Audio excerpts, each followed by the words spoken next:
This is Standing Watch. And now, Evangelist Norbert Link. Greetings everyone, and welcome back to our Standing Watch program. So far, governments around the world have not been forced to give account for their unconscionable restrictions they have imposed on their citizens during the coronavirus pandemic. And what is even more distressing is the fact that voices are being heard again these days to start having mandatory vaccinations, and they're talking about lockdowns again and the wearing of masks. I'd like to take you back a little bit right now to the time when those restrictions were made and what came out of them. Here's an article by the New York Post dated August 2, and it says the following. This is talking about first Canada. From the start of the pandemic, Prime Minister Justin Trudeau acted as if COVID entitled him to absolute power. Anyone who refused to get the approved COVID vaccines was castigated as a public enemy. Banks were authorized to freeze the personnel accounts of anyone suspected of donating to the talkers. The COVID vaccines were catastrophically failing to prevent infections. At the same time, Trudeau dropped an iron fist on anti-vax protesters. Trudeau pretended that no Canadian had a right not to get injected because he personally proclaimed that the COVID vaccine was safe. But the rushed approval process ignored potential adverse side effects. And then it goes on to say, America saw similar absolute immunity for politicians who fuel fear and fabricated emergencies to seize about absolute power, including New York Governor Andrew Cuomo's disastrous decree forcing nursing homes to accept COVID patients, President Joe Biden's illegal vaccine mandate for large private companies, and COVID czar Tony Fauci's presidential pardon for sending U.S. tax dollars to the Wuhan Institute of Virology that killed 7 million people worldwide, or at least it contributed to those deaths.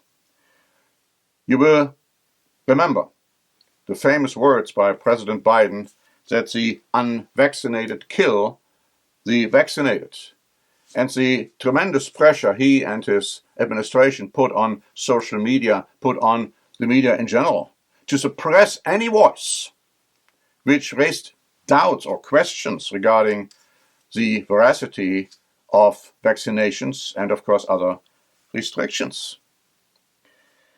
Now, we find an interesting development reported by Breitbart on August 2, because it's not just talking about COVID here and COVID vaccinations. It goes much further than that. The article points out that Robert F. Kennedy Jr.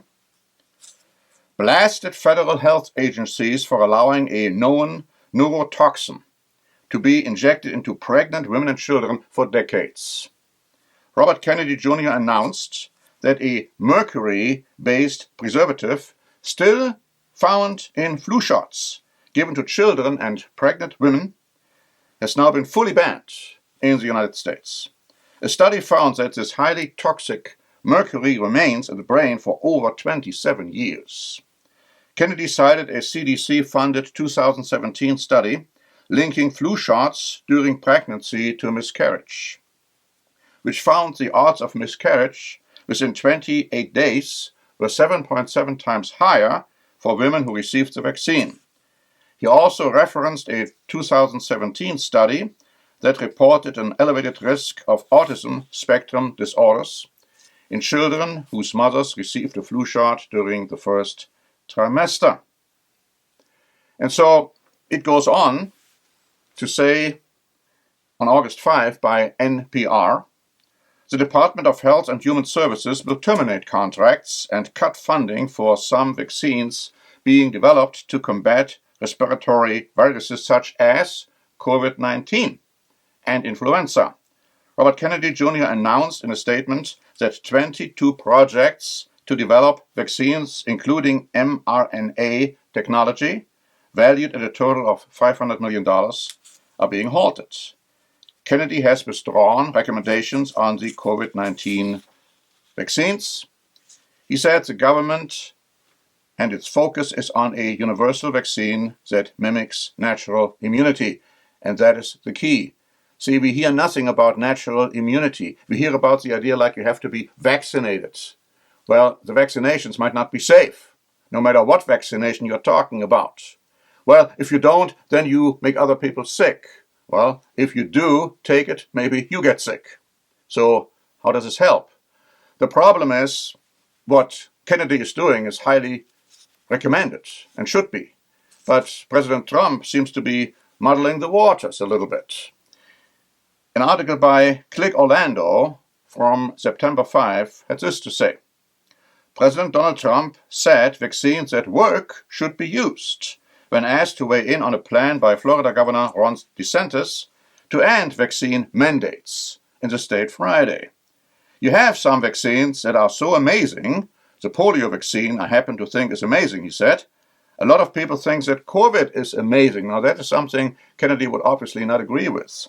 I think you have to be very careful when you say that some people don't have to be vaccinated. Don't have to be vaccinated. It's a very tough position. Now, earlier this week, the article says, DeSantis and Surgeon General Dr. Joseph Ladapo announced a plan to end all vaccine mandates in the states. Ladapo likens the vaccine mandates to slavery. Every last one of them is wrong and drips with disdain and slavery. He said during his announcement, "Who am I, as a government or anyone else, to tell you what you should put in your body? Your body is a gift from God. What you put into your body is between your relationship with you and your God." And I couldn't agree with this more. He's absolutely 100% right. The article goes on to say, Florida has several vaccine requirements in certain situations, chief among them mandates for school children, which is an appalling situation. Children are being forced to get vaccinated all over the country. Of course, in many countries around the world. Whether they like it, whether the parents like it or not. It's a mandate.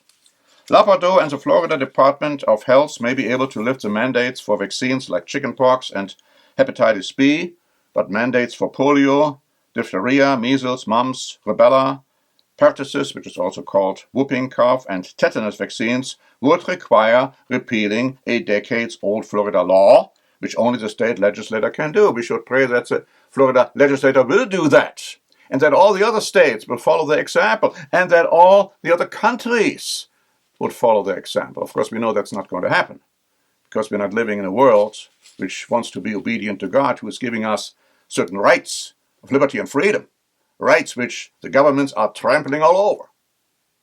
The article continues. Look, you have vaccines that work, Trump said Friday. They're just pure and simple work. They are not controversial at all, and I think those vaccines should be used. Otherwise, some people are going to catch it, and they endanger other people. Now, isn't that almost like the idea, well, you should take it, and if you don't take it, you make other people sick? Not as bad as Biden's terminology, like they kill the vaccinated, but it's getting closer to this very dangerous movement. Let's not forget that Trump highly and strongly advocated taking the controversial and to a large part ineffective and to an extent even dangerous vaccinations against COVID. And when he said that, he was booed by his own people. Then he said, well, I'm not advocating mandatory inoculations, but you should take them. And he got booed again. And now he comes right back to something which I believe Kennedy would absolutely not agree with. And many other doctors don't agree with. Now, of course, doctors who are being paid by the pharmaceutical industry, well, they agree with it because being vaccinated gives them a lot of money.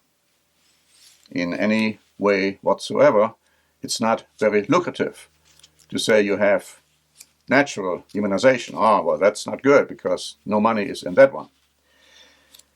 An article by Report 24, which is an Austrian publication, had this to say on September 8. Jens Spahn, the former Minister of Health, Germany, recently admitted that, or what has long been clear to many, he would be the first to face the AfD's political judiciary if it were to take power. If the judiciary were truly independent, Spahn would have had to face it already. The same applies to Angela Merkel, Olaf Scholz, Karl Lauterbach, Christian Drosten, and I might add many, many politicians here in this country, Canada, and in other countries around the world. It goes on to say, because the vaccination is anything but safe. Dozens of studies demonstrate serious side effects. Thrombosis, myocarditis, strokes. Such adverse reactions quickly appeared after the start of the vaccination campaigns. By now, everyone probably knows someone who has been harmed by the forced injection. Turbo cancer, sudden deaths, permanent damage. Yet the injection was sold as harmless. The lockdowns were equally destructive. The disruption of production fueled inflation.